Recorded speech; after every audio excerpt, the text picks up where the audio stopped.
محترم حضرات، اللہ جل شانہ کا بڑا فضل و کرم ہے اور اس کا انعام و احسان ہے کہ اس نے ہم کو ایمان عطا فرمایا۔ ایمان یہ اللہ تعالیٰ کی بہت بڑی نعمت ہے۔ حضور پاک صلی اللہ علیہ وآلہ وسلم نے ارشاد فرمایا، الایمان ان تؤمن باللہ، ایمان یہ ہے کہ اللہ کی قدرت کو مانو، اس کی رحمت کو مانو، اللہ کو پہچانو، اللہ پر یقین رکھو، ملائکتہ ہی اور اس کے فرشتوں پر یقین رکھو کہ وہ اللہ کی معصوم مخلوق ہیں، نورانی مخلوق ہیں، وکتبہ ہی اور اللہ نے جو کتابیں نازل فرمائی ان کو مانو، اور رسول ہی اور اللہ نے جو رسول بھیجے ان کو مانو، اور اس بات کو مانو کہ اچھی اور بری تقدیر سب اللہ تعالیٰ کی طرف سے ہے، اور اس بات کو مانو کہ اللہ تبارک و تعالیٰ ہی بڑی قدرت والے ہیں۔ ان سب چیزوں کے ماننے کا نام ایمان ہے، اور ایک دن اللہ کو جا کر حساب و کتاب دینا ہے، اس بات کو مانو۔ ان سب چیزوں کے ماننے کا نام ایمان ہے۔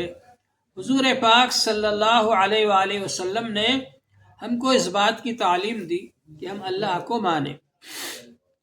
اللہ کی قدرت کو جو مانے گا وہ اللہ کے عذاب سے ڈرے گا، اللہ کی رحمت کو جو مانے گا وہ اللہ تعالیٰ سے امید لگائے رکھے گا کہ اللہ تعالیٰ میرے گناہوں کو معاف فرما دے گا، اور اللہ سے دعا کرتا رہے گا۔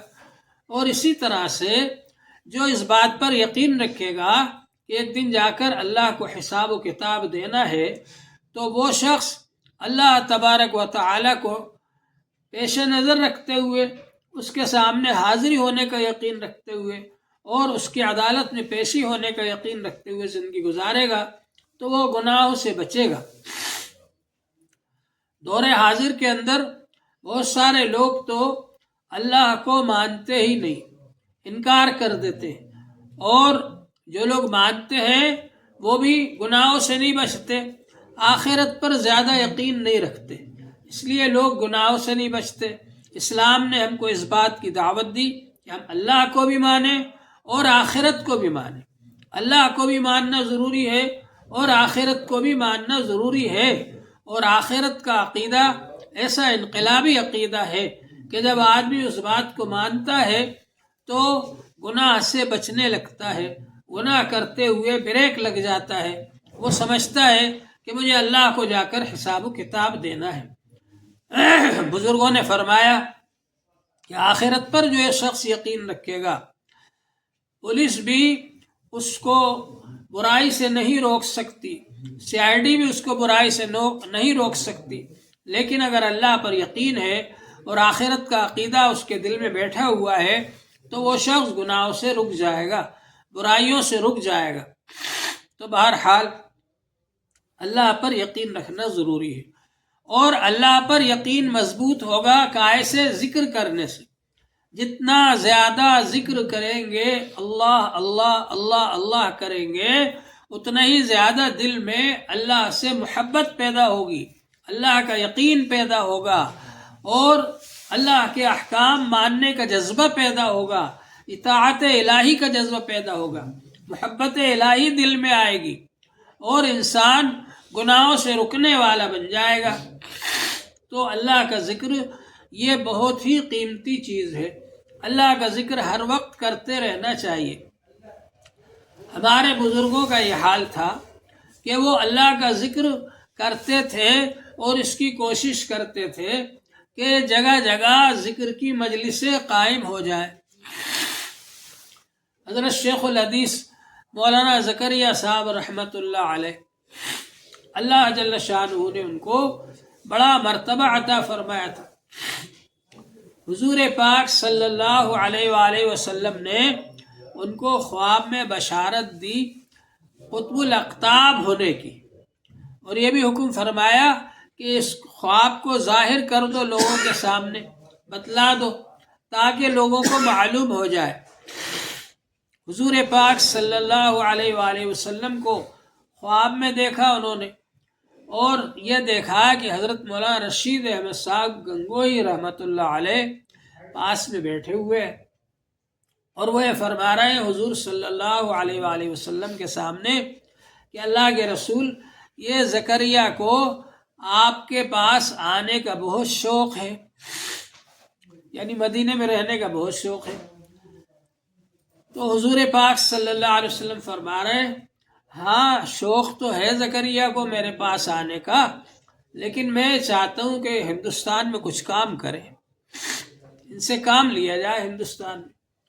تو حضرت شیخ الحدیث مولانا زکریا صاحب رحمۃ اللہ علیہ فرماتے ہیں کہ مجھے خیال ہوا کہ میں نے زندگی بھر کچھ نہیں کیا اور اب میں کیا کروں گا، اور اب تو اس حال میں ہو گیا کہ اٹھتے بیٹھتے بھی نہیں بنتا، دوسرے لوگ اٹھاتے بٹھاتے ہیں، اور بیماریاں بہت ساری ہو گئی، چلتے پھرتے نہیں بنتا، تو اب میں کیا کام کروں گا۔ لیکن بہرحال ایک فکر ہو گئی حضرت کو اس کے بعد سے کہ جگہ جگہ خانقاہیں قائم کرنا ہے، چنانچہ اس کے لیے انہوں نے جگہ جگہ خط لکھے۔ حضرت مفتی شفیع صاحب رحمۃ اللہ علیہ کو پاکستان خط لکھا کہ وہاں پر آپ ماشاء اللہ بڑے آدمی ہیں اور سب لوگ آپ کی بات مانتے ہیں، آپ اس کی کوشش کریں کہ مدرسوں میں خانقاہ کا نظام بھی چلے، جس طرح سے تعلیم ہوتی ہے قرآن پاک کی، حدیث پاک کی، اسی طرح اللہ کے ذکر کی مجلسیں قائم ہو جگہ جگہ، خاص طور سے مدرسوں میں بھی قائم ہو۔ اسی طرح سے حضرت نے یہاں بھی کوشش کی، جگہ جگہ خط لکھے کہ مدرسوں میں بھی ذکر کی مجلسیں قائم کی جائے، اور خود بھی کوشش کرتے تھے جہاں بھی جاتے کہ وہاں پر ذکر کی مجلسیں قائم کی جائیں، حتیٰ کہ ایسی حالت میں جبکہ چلنا پھرنا اٹھنا بیٹھنا مشکل تھا، امریکہ تشریف لے گئے، افریقہ تشریف لے گئے، اور جگہ جگہ جا کر کے ذکر کی مجلسیں قائم فرمائی۔ تو ذکر ایسی چیز ہے کہ اس کے ذریعے سے اللہ کی رحمت آتی ہے، اللہ کی طرف سے برکتیں آتی ہیں، اللہ کی طرف سے نعمتیں آتی ہیں، اور اللہ تعالی عذابوں کو دور فرماتے ہیں، اور اللہ تعالیٰ کی ناراضگی دور ہوتی ہے، اور اللہ تعالیٰ کا قہر اور غضب دور ہوتا ہے۔ اللہ تبارک و تعالیٰ نے یہ ہم کو ایسی چیز عطا فرمائی، تو ذکر ہمیں زیادہ سے زیادہ کرتے رہنا چاہیے۔ اس کے لیے بزرگوں کے جو سلسلے ہیں 4 سلسلے ہیں، اور اس میں سے یہ حضرت خواجہ معین الدین اجمیری رحمۃ اللہ علیہ کا سلسلہ ہے، چشتیہ سلسلہ، جس کے طریقے کے مطابق یہ ذکر کیا جاتا ہے۔ تو ان سلسلوں سے اگر ہم جڑ جائیں تو اس کے ذریعے سے ہم بزرگوں کے گویا کے سلسلے میں جڑ جاتے ہیں، اور اللہ تبارک و تعالیٰ ان کی دعاؤں میں ہم کو شامل فرما دیتے ہیں۔ اور پھر اس کے بعد میں جو ذکر کیا جاتا ہے تو بہت فائدہ ہوتا ہے۔ موجودہ زمانے کے اندر سیاسی پارٹیاں ہوتی ہیں، تو جب تک آپ اس کی پارٹی کے ممبر نہیں بن جاتے وہ لوگ آپ کو کوئی توجہ نہیں دیتے، لیکن جب آپ ان کے ممبر بن جاتے تو وہ سمجھتے ہیں کہ وہ تو اپنا آدمی ہے، پھر وہ آپ کے سب کام کرتے ہیں۔ تو اللہ تبارک و تعالیٰ کا نظام یہ ہے کہ جب آپ ان 4 سلسلوں میں سے کسی سلسلے میں جڑ جاتے ہیں تو ان بزرگوں کی بھی خاص توجہ کے مستحق بن جاتے ہیں، اور وہ حضرات بھی دعائیں کرتے ہیں اللہ تعالیٰ سے۔ تو یہ جو فیض آتا ہے اللہ تعالیٰ کی طرف سے، جو نور آتا ہے، جو رحمت آتی ہے، جو نعمتیں ملتی ہے، اس کے حقدار وہ لوگ زیادہ ہوتے ہیں جن کی سفارش کرنے والے زیادہ ہوتے ہیں، جن پر توجہ دینے والے زیادہ ہوتے ہیں۔ تو اللہ تبارک و تعالیٰ نے اس مبارک سلسلے کے اندر آپ حضرات کو جوڑ دیا اور یہاں پر جمع فرما دیا، یہ اللہ تعالیٰ کی بہت بڑی نعمت ہے۔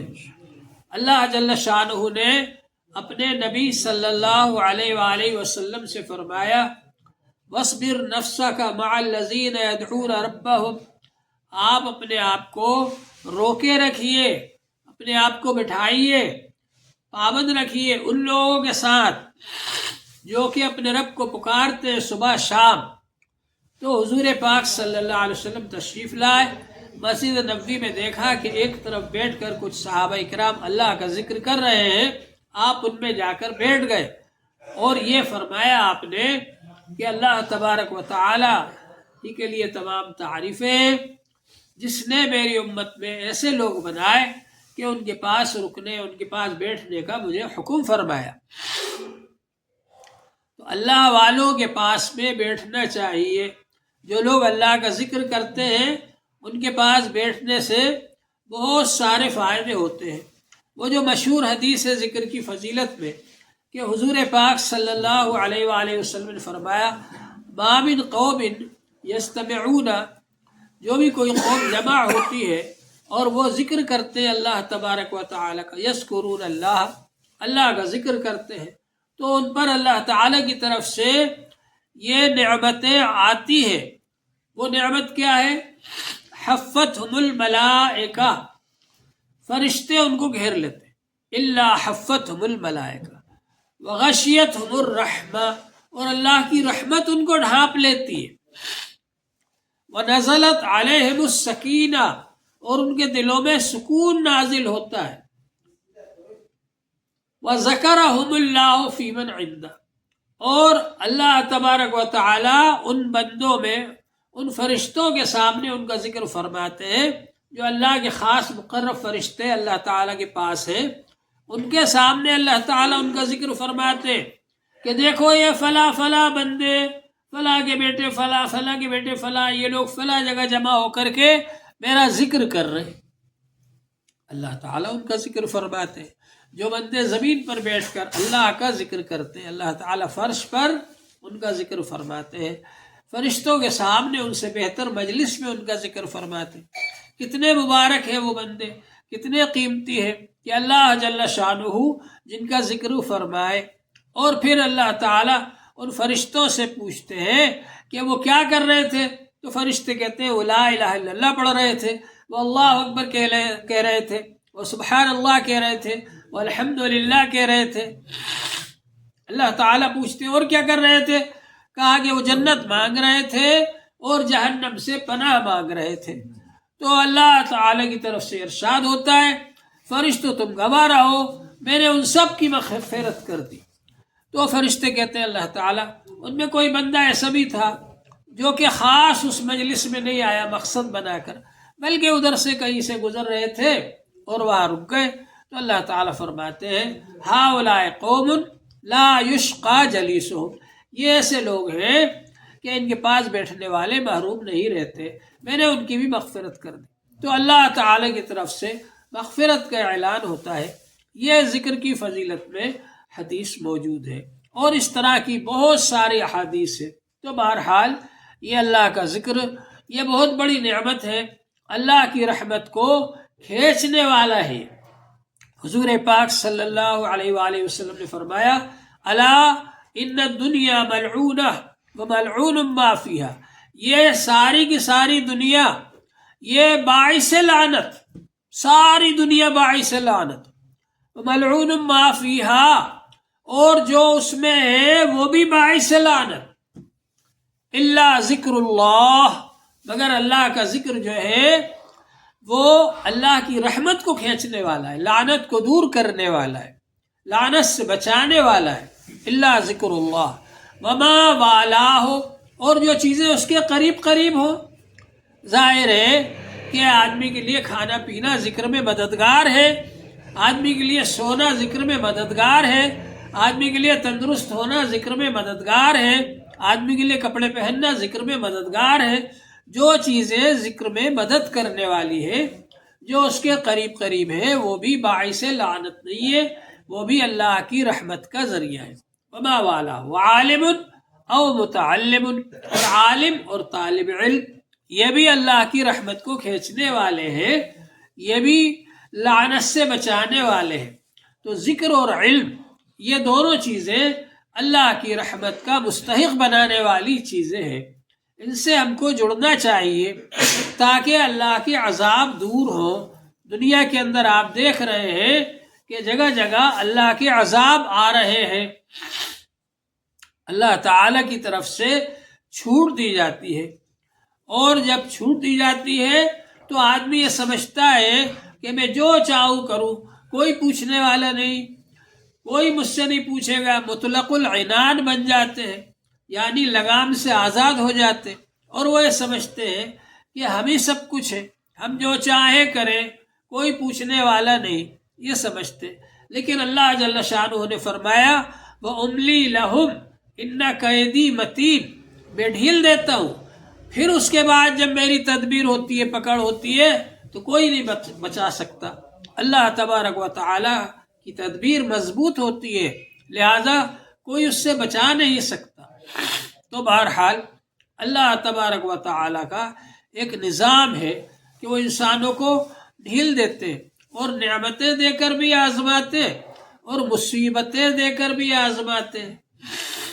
مصیبتیں بھی اس لیے آتی ہیں تاکہ انسان سدھر جائے، اور نعمتیں بھی اس لیے ملتی ہیں تاکہ انسان ان نعمتوں کی وجہ سے اللہ تعالی کی طرف آئے. لیکن عام طور سے یہ ہوتا ہے کہ جب نعمتیں ملتی ہیں تو آدمی اس میں اترانے لگتا ہے، عیش و آرام میں پڑھ کر اللہ کو بھول جاتا ہے اور اللہ تبارک و تعالی سے دور ہو جاتا ہے. حالانکہ نعمت کے وقت اللہ کا شکر ادا کرنا چاہیے، اور جو لوگ نعمتوں پر اللہ تعالیٰ کا شکر ادا کرتے ہیں، اللہ تعالیٰ ان کی نعمتوں میں اور اضافہ فرما دیتے ہیں. وَلَئِن شَكَرْتُمْ لَأَزِيدَنَّكُمْ، اگر تم شکریہ ادا کرو گے اور زیادہ نعمتیں دوں گا میں. لیکن ہوتا یہ کہ انسان اللہ کی نعمتوں کو حاصل کرنے کے بعد اللہ کی رحمت سے دور ہو جاتا ہے اور گناہوں میں مبتلا ہو جاتا ہے اور کفر و شرک میں مبتلا ہو جاتا ہے. تو جو لوگ اللہ کی نعمتیں حاصل کرنے کے بعد اللہ کو بھول جاتے ہیں تو پھر اللہ تعالی کی طرف سے پکڑ آتی ہے. آپ نے سنا ہوگا پرانے زمانے کے لوگوں کو اللہ تعالی نے کتنی نعمتیں دی. نمرود جو ہے پوری دنیا کا بادشاہ تھا، 4 بادشاہوں کی حکومت پوری دنیا میں رہی. ان میں سے 2 کافر ہیں، 2 مسلمان ہیں، بخت نصر اور نمرود. یہ 2 جو ہے کافر ہیں، اور ذوالقرنین اور سلیمان علیہ السلام یہ 2 مسلمان ہیں. یہ 4 بادشاہوں کی حکومت پوری دنیا پر رہی. لیکن آپ نے سنا ہوگا کہ نمرود نے خدائی کا دعویٰ کیا، حضرت ابراہیم علیہ السلام کو آگ میں ڈالا. اللہ جل شانہ نے اس کو کیسا عذاب دیا. ایک مچھر گھس گیا اس کی ناک میں سے اور وہ اس کے دماغ میں کاٹتا تھا، اور اس کا علاج یہ تھا کہ اس کے سر پر جوتے مارے جائے. تو اللہ تبارک و تعالی نے اس کو یہ عذاب دیا. اسی طرح سے فرعون جو تھا مصر کا بادشاہ تھا، اس نے خدائی کا دعویٰ کر دیا، اپنے آپ کو خدا کہلوانے لگا. وہ اللہ جل شانہ نے اس کو غرق فرما دیا. حالانکہ برس تک اس نے ستایا بنی اسرائیل کو. حضرت موسیٰ علیہ السلام بھی آ گئے، اس کے بعد بھی ستاتا رہا. تو بنی اسرائیل کہتے تھے حضرت موسیٰ علیہ السلام سے اوذینا من قبل ان تأتینا ومن بعد ما جئتنا، آپ کے آنے سے پہلے بھی ہمیں ستایا گیا اور آپ کے آنے کے بعد بھی ستایا جا رہا ہے. کہتے تھے اللہ کی مدد کب آئے گی، متی نصر اللہ. تو حضرت موسیٰ علیہ السلام ان سے فرماتے تھے ان نصر اللہ قریب، اللہ کی مدد قریب ہے، آنے والی ہے. اور جب وقت آ گیا تو اللہ تعالی نے فرمایا موسیٰ علیہ السلام سے راتوں رات ان کو لے جاؤ بنی اسرائیل کو. فرعون نے کہا اچھا یہ لوگ مجھ سے چھوٹ کر بھاگ گئے، سب سے کہا سپاہیوں سے تیار ہو جاؤ، سب کو لے کر کے پیچھے دوڑ کر کے گیا. اللہ تعالی نے حضرت موسیٰ علیہ السلام سے کہا آپ کی لاٹھی کو ماریے سمندر پر. جب مارا تو اس میں 12 راستے ہو گئے 12 خاندانوں کے لیے. اللہ تعالی نے ان کو پار لگا دیا، سڑک بن گئی بیچ سمندر کے اندر. فرعون نے کہا دیکھا نہیں میں کہتا تھا میں خدا ہوں، دیکھو مجھے دیکھ کر سمندر میں بھی راستے بن گئے، سمندر نے بھی راستہ دے دیا، چلو چلو انہی راستوں پر. جب انہی راستوں پر وہ گئے بیچ سمندر میں پہنچ گئے، اللہ تعالیٰ نے غرق فرما دیا. اگر ایک ایک آدمی کو تلاش کر کے بھی لاتے کہ چلو تم آ جاؤ یہاں پر سمندر میں، بڑی مشکل ہوتی. لیکن فرعون خود ہی سب کو لے کر کے آ گیا تھا اور اللہ تعالیٰ نے ان سب کو غرق فرما دیا. تو اللہ تعالیٰ کی طرف سے یہ نظام ہے کہ ایک وقت تک آزمایا جاتا ہے، کبھی مصیبتیں دے کر اور کبھی پریشانیاں دے کر. لیکن اگر ایمان ہے اور عمل صالح ہے تو وہ پریشانیاں وہ امتحان ہے اللہ تعالیٰ کی طرف سے. وَلَنَبْلُوَنَّكُمْ بِشَيْءٍ مِّنَ الْخَوْفِ وَالْجُوعِ وَنَقْصٍ مِّنَ الْأَمْوَالِ وَالْأَنفُسِ وَالثَّمَرَاتِ، ضرور آزمائیں گے، ہم امتحان لیں گے۔ تو اللہ تعالیٰ کی طرف سے امتحان ہوتا ہے، اور پھر اس وقت بھی ایمان والے شکوہ شکایت نہیں کرتے، ارے صاحب اتنے دن ہو گئے ابھی تک اللہ کی مدد نہیں آ رہی۔ اللہ تعالیٰ نے ایک وقت رکھا ہے ہر چیز کا، جب اللہ تعالیٰ کی طرف سے مدد آتی ہے تو پھر ساری دنیا کو نظر آتا ہے۔ تو یہ ایک نظام ہے اللہ تعالیٰ کا۔ اسی طرح سے آپ نے دیکھا دور حاضر کے اندر کہ فلسطین کے اندر کتنا ظلم و ستم کیا گیا، کتنا مارا گیا لوگوں کو، کتنا پریشان کیا گیا، چھوٹے چھوٹے معصوم بچوں کو مار رہے ہیں بموں سے، کوئی طاقت کا توازن ہی نہیں، کوئی مقابلہ ہی نہیں آپس میں طاقت کا۔ فلسطین والے بیچارے خالی ہاتھ ہیں، پریشان حال ہیں، نہ ان کے پاس کوئی فوج ہے، نہ ان کے پاس کوئی حکومت ہے، نہ ان کے پاس کوئی طاقت ہے۔ اور اسرائیل دنیا کا سب سے طاقتور ملک جو ہے امریکہ، اور امریکہ جو ہے سارے ہتھیار اسرائیل کو دیتا ہے، اور اس کے پاس خود بھی بہت سارے ہتھیار ہیں، بہت مال ہے، تو اس کا اسرائیل کا اور فلسطین والوں کا کوئی مقابلہ ہی نہیں۔ لیکن اس کے باوجود اسرائیل والے روزانہ ان کے اوپر ظلم و ستم کرتے ہیں، ان کو مارتے ہیں، پیٹتے ہیں، اور صرف اس وجہ سے کہ بیچارے فلسطین کے مسلمان اس بات پر ڈٹے ہوئے ہیں کہ مسجد اقصیٰ میں ہمارا رہنا ضروری ہے، مسجد اقصیٰ میں ہمارا نماز پڑھنا ضروری ہے، اس لیے کہ مسلمانوں کا قبلہ ہے، یہاں پر اس طرف رخ کر کے حضور صلی اللہ علیہ وسلم نے نماز پڑھی ہے۔ اور معراج کے موقع پر حضور صلی اللہ علیہ وسلم بیت المقدس تشریف لے گئے، مسجد اقصیٰ تشریف لے گئے، اور مسجد اقصیٰ میں ہی حضور صلی اللہ علیہ وسلم نے تمام نبیوں کی امامت فرمائی ہے معراج کے موقع پر۔ یہ اس بات کا اشارہ تھا کہ اب مسلمان اس کے ذمہ دار ہیں بیت المقدس کے، اب حضور صلی اللہ علیہ وسلم کی امامت میں سب نبیوں نے نماز پڑھ لی، لہٰذا ان سب کا دین اب کینسل ہو گیا، وہ مقتدی ہو گئے، اور حضور صلی اللہ علیہ وسلم کا دین چلے گا، اب حضور صلی اللہ علیہ وسلم کے دین کے مطابق عمل ہوگا۔ گویا کہ اللہ تعالیٰ نے معراج کے موقع پر بیت المقدس کی ذمہ داری اور امامت اور سیادت اور قیادت حضور پاک صلی اللہ علیہ وسلم کو سپرد فرما دی۔ لیکن اس کے باوجود یہودی لوگ ظلم و ستم کرتے ہیں مسلمانوں پر، نماز نہیں پڑھتے، نماز پڑھتے ہوئے مسلمانوں کو مارتے ہیں۔ ہمارے یہاں تو نہ کوئی پٹائی ہوتی نہ کچھ ہوتا، لیکن پھر بھی اذان سن کر مسلمان مسجد میں نہیں آتے۔ وہ کیسے ایمان والے لوگ ہیں؟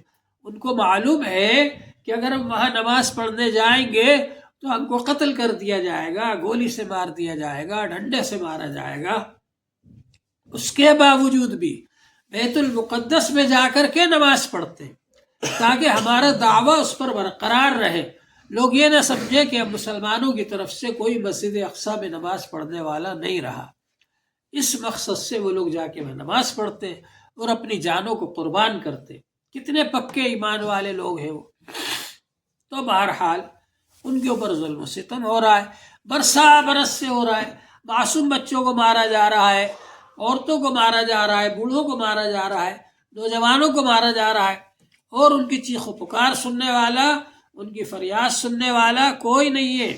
لیکن حضور پاک صلی اللہ علیہ وآلہ وسلم نے ارشاد فرمایا ہے، اتق دعوت المظلوم، مظلوم کی بد دعا سے بچتے رہنا، فإنہ لیس بینہا وبین اللہ حجاب، اللہ کے درمیان اور مظلوم کی بد دعا کے درمیان اور اس کی چیخ پکار کے درمیان کوئی رکاوٹ نہیں ہے، ڈائریکٹ عرش پر پہنچتی ہے یہ فریاد، یہ نالہ، یہ غم، اور یہ جو فریاد کرتے ہیں، دعا کرتے ہیں مظلوم لوگ، یہ اللہ تعالیٰ کے دربار میں پہنچتی ہے۔ تو اللہ تبارک و تعالیٰ کے پاس ان کی فریادیں پہنچ رہی، دنیا کے اندر لوگ ان کی حمایت کرنے کو تیار نہیں، فیور کرنے کو تیار نہیں، کیونکہ امریکہ کی برائی کون مول لے؟ جو مسلم حکومتوں میں بادشاہ بنے بیٹھے ہیں وہ بھی یہ سوچتے ہیں کہ اگر ہم نے فلسطین کے مسلمانوں کا فیور کر دیا، ان کی حمایت کر دی، تو امریکہ ناراض ہو جائے گا، اور پھر ہمارا بہت سارے جو فائدے ہیں، جو نفع مل رہا ہے، فائدے ہو رہے ہیں، وہ سب ختم ہو جائیں گے۔ تو اس کی وجہ سے وہ لوگ بھی ان کا فیور نہیں کرتے، ان کا ساتھ نہیں دیتے۔ یہ سب چلا آ رہا ہے دنیا کے اندر، بہت دنوں سے ایسا ہو رہا ہے۔ اسی طرح سے ملک شام کے اندر بھی یہی سب ہوا، وہاں بھی ہزاروں کو قتل کیا گیا، یہاں پر فلسطین میں بھی ہزاروں کو قتل کر دیا گیا مسلمانوں کو، اور وہاں بشار الاسد نے بہت ظلم کیا ملک شام کے اندر، وہاں بھی ہزاروں کو قتل کر دیا اور لاکھوں بے گھر ہو گئے۔ یہ سب ہو رہا ہے دنیا کے اندر، اور اللہ تبارک و تعالیٰ کے بارے میں لوگ یہ سوچ رہے ہیں کہ اللہ تعالیٰ ہماری دعا کو کب سنیں گے، اللہ تعالیٰ کب مدد فرمائیں گے۔ اور کافر لوگ اور غیر لوگ یہ طعنے دیتے ہیں کہ دیکھو تمہارا خدا تمہاری مدد کیوں نہیں کرتا، کب مدد کرے گا وہ۔ لیکن اللہ تعالیٰ کا ایک نظام ہے، اللہ تعالیٰ نے جس چیز کا جو وقت مقرر کر رکھا ہے، جب وہ وقت آ جاتا ہے تو پھر دیر نہیں لگتی۔ ان بطش ربک لشدید، آپ کے رب کی پکڑ بہت سخت ہے۔ جب اللہ تعالیٰ پکڑ کرنا چاہتے ہیں، ایسی پکڑ فرماتے ہیں کہ انسان پھر بچ نہیں سکتا۔ تو آپ دیکھیے کہ اب وہاں پر آگ لگی ہوئی ہے امریکہ کے اندر، اور وہ ایسی آگ لگی ہے کہ امریکہ کے سارے حکام اور سارے بڑے بڑے لوگ یہ کہہ رہے ہیں کہ اس آگ کو بجھانے کی ہمارے پاس طاقت نہیں، اور 4-5 دن سے آگ لگی ہوئی ہے۔ منگل کے دن سے وہاں پر مسلسل آگ جل رہی ہے، جنگل کے جنگل جل گئے اور شہر جل گئے۔ لاس اینجلس وہاں کا ایک بہت بڑا شہر تھا، جو سب سے مہنگا علاقہ تھا، اور جہاں کے بڑے بڑے لوگ رہا کرتے تھے عیش و آرام والے، ان کے کروڑوں ڈالر کے بنگلے جل کر خاک ہو گئے، راکھ کا ڈھیر بن گئے وہ سب، اور لاکھوں کی تعداد میں آدمی بے گھر ہو گئے۔ یہ سب اللہ کا عذاب ہے۔ اللہ کا جب عذاب آتا ہے تو پھر انسان بچ نہیں سکتا۔ قوم عاد کو اللہ تعالیٰ نے کیسا ہلاک فرمایا، قوم سمود کو کیسا ہلاک فرمایا، آندھی کے ذریعے سے ہلاک فرما دیا۔ قوم عاد کو کأنہم اعجاز نخل خاویہ، بڑے ڈیل ڈول والے، بڑے لمبے دھڑنگے، بڑی طاقت والے، جن کو اپنی طاقت پر ناز تھا، اللہ تعالیٰ کا جب عذاب آیا 7 دن تک آندھی چلتی رہی، اور ان کو اٹھا پٹک ادھر سے ادھر، ایسا آندھی نے پھینک دیا لے جا کر، جیسے کھجور کے درخت اکھاڑ کر جڑ سے پٹک دیے ہو، ایسے پڑے ہوئے تھے وہ لوگ، بڑے بڑے لمبے دھڑنگے لوگ۔ تو اللہ تعالیٰ کا ایسا نظام ہے۔ اسی طرح سے قوم سمود کے اوپر اللہ تعالیٰ نے ایک چیخ، زور کی چیخ آئی ان کے اوپر، اس چیخ کی وجہ سے سب کے سب ختم ہو گئے۔ تو اللہ تعالیٰ کا ایسا نظام ہے۔ تو دنیا کے اندر کسی کو یہ نہیں سمجھنا چاہیے کہ میں سب سے زیادہ طاقتور ہوں، حالانکہ امریکہ کو لوگ سپر پاور کہتے ہیں، سب سے زیادہ طاقت والا، اور وہ ان سب جگہوں پر جھگڑے کرا کر کے اور مسلمانوں کو پٹوا رہا ہے، اور وہ یہ سوچ رہا ہے کہ ہم بہت طاقت والے۔ اللہ تبارک و تعالیٰ کی طاقت سے بڑھ کر کسی کی طاقت نہیں۔ یہ سب واقعات اللہ تعالیٰ اس لیے ظاہر کرتے ہیں تاکہ آدمی کو نصیحت لگے۔ حضرت شیخ ہند رحمۃ اللہ علیہ کا ایک شعر ہے، اس میں فرمایا یہ حوادث عالم واعظ رب ہے سن لو۔ یہ حوادث عالم، یہ جو حادثے پیش آتے ہیں، لوگ کہتے ہیں اتفاقاً ایسا ہو گیا، ارے اللہ کی طرف سے پیش آتے ہیں واقعات۔ یہ حوادث عالم واعظ رب ہے سن لو، ہر حادثے سے صدا آتی ہے ففہم ففہم۔ ہر حادثے سے، ہر واقعے سے یہ صدا آتی ہے کہ اب بھی سمجھ جاؤ، اب بھی سمجھ جاؤ، سن لو، سمجھ لو۔ تو یہ حوادث عالم جو ہے یہ اللہ تعالیٰ کی طرف سے پیش آتے ہیں، انسان کو تنبیہ کرنے کے لیے، انسان کو خبردار کرنے کے لیے کہ اب بھی وہ اللہ تعالیٰ کی قدرت کو مان لے، اب بھی اللہ تعالیٰ کی طرف آ جائے۔ وَلَنُذِيقَنَّهُمْ مِنَ الْعَذَابِ الْأَدْنَى دُونَ الْعَذَابِ الْأَكْبَرِ لَعَلَّهُمْ يَرْجِعُونَ، ہم ان کو ضرور پہنچائیں گے چھوٹے عذاب، بڑے عذاب سے پہلے، قیامت سے پہلے چھوٹے چھوٹے عذاب ہم ان کو پہنچائیں گے۔ کائے کے لیے؟ تاکہ وہ لوگ پلٹ کر اللہ کی طرف آ جائیں، لوٹ کر کے اللہ کی طرف آ جائیں، باز آ جائیں گناہوں سے، برائیوں سے، ظلم کرنے سے، لوگوں کو پریشان کرنے سے، لوگوں کے ساتھ اچھے اخلاق کا برتاؤ کرنے لگے، لوگوں کے ساتھ میں اچھا برتاؤ کرنے لگے۔ اس مقصد کے لیے ہم ان کو چھوٹے چھوٹے عذاب پہنچائیں گے بڑے عذاب سے پہلے۔ یہ اللہ تعالیٰ کا ایک نظام ہے۔ اتنی بڑی آگ جو اللہ تعالیٰ نے بھیجی، جس نے جلا کر سب خاکستر کر دیا، اور وہ لوگ جو کہ امریکہ والے دوسروں کو رلاتے تھے، خود رونا نہیں جانتے تھے، آج وہ لوگ رو رہے ہیں، اور اللہ نے ان کو رونے پر مجبور کر دیا، اور یہ بتلا دیا کہ سب سے بڑی طاقت اور قدرت اللہ تعالیٰ کی ہے۔ اللہ سے بڑی قدرت، اللہ سے بڑی طاقت کسی کی نہیں، سب سے زیادہ بڑی طاقت اللہ کی ہے۔ افغانستان والوں کو برسہ برس تک مارتا رہا امریکہ، اور اسی طرح سے فلسطین والوں کو مار رہا ہے ابھی بھی، اور ان لوگوں کو ملک شام والوں کو مارا۔ اب وہ لوگ خود کوشش اور محنت کر کے خود انہوں نے اپنی حکومت بنا لی، ملک شام والوں نے عراق والوں کو مارا۔ یہ سب امریکہ جو ہے پوری دنیا کا وہ تھانے دار اور کوتوال بنا ہوا ہے، جہاں چاہتا ہے مسلمانوں کو مارتا ہے۔ تو یہ سب اللہ تبارک و تعالی طاقت کا غرور نکال دیتے ہیں انسان کا، جب خود اس کو مصیبت پہنچتی ہے اور وہ اس مصیبت کو حل نہیں کر پاتا، روتا ہے، تب سمجھ میں آتا ہے۔ جیسا ہندوستان کے نیتا لوگ 5 سال تک پبلک کو رلاتے ہیں، اور جب موقع آتا ہے ان کا ووٹ مانگنے کے وقت خود رونے لگتے ہیں۔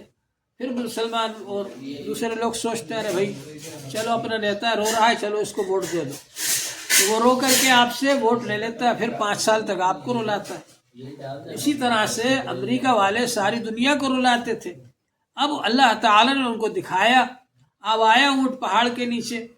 تو بہرحال اس واقعے سے ہمیں خوش نہیں ہونا ہے، بلکہ اس واقعے سے عبرت حاصل کرنا ہے، اور ہمیں یہ سوچنا ہے کہ ہمیں کمزوروں کی مدد کرنا چاہیے، ہمیں پریشان حال لوگوں کی مدد کرنا چاہیے۔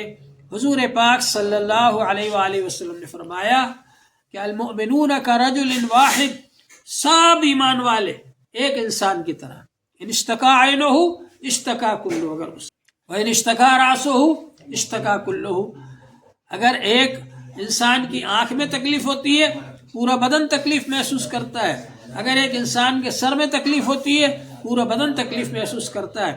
اسی طرح سے ہمارے معاشرے کے اندر، ہمارے سماج کے اندر اگر ایک آدمی بھی پریشان ہو، ہم سب کو اس کی پریشانی دور کرنے کے لیے کوشش کرنا چاہیے، فکر کرنا چاہیے، تاکہ وہ پریشان نہ رہے۔ اگر یہ جذبہ ہمارے اندر ہو تو انشاءاللہ تعالی ہمارا معاشرہ کامیاب معاشرہ بنے گا، اور یہی جذبہ سب کے اندر پیدا ہو جائے تو ساری دنیا جنت بن سکتی ہے، جو کہ اس وقت جہنم بنی ہوئی ہے۔ اللہ تبارک و تعالی ہم سب کو نیک اعمال کی توفیق عطا فرمائے، اور برائیوں سے حفاظت فرمائے، اور ان سب کی کنجی ہے ذکر الہی۔ ذکر الہی کرنے سے اللہ سے دل کا تعلق جڑتا ہے، اور اس دل کے اندر یہ صلاحیت پیدا ہو جاتی ہے کہ دوسروں کا غم، دوسروں کا درد، دوسروں کی تکلیف کو محسوس کرنے لگتا ہے۔ اللہ تعالی ہم سب کو اس کی توفیق عطا فرمائے۔ وآخر دعوانا الحمد للہ رب العالمین۔